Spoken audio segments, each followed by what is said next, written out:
Lahore high court ने remarks दिए हैं कि तोशाखाना तहाइफ खुफिया होने पर मुतमिन हुए तो पब्लिक करने का हुक्म नहीं देंगे। लाहौर हाईकोर्ट में तोशाखाना से तहाइफ वसूल करने वाली शख्सियात की तफसीलात फ्राहम करने के हवाले से दरख्वास्त पर समाअत हुई, जिसमें अदालत ने वफाकी हुकूमत के वकील को तोशाखाना के रिकॉर्ड के साथ बयान हल्फी जमा करवाने की हदायत कर दी।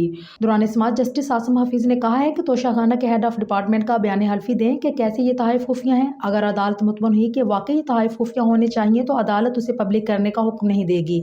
जस्टिस आसिम हफीज ने कहा है कि आपने जवाब में लिखा है कि तोशाखाना के तहाइफ मंजर आम पर आने से मीडिया हाइप बन जाती है। क्या सिर्फ ये वजह है कि तोशाखाना के तहाइफ खुफिया रखा जा रहे हैं? इसमें मुल्क की सलामती और बैन अल-अक़वामी तल्लुकात कहाँ से आगे?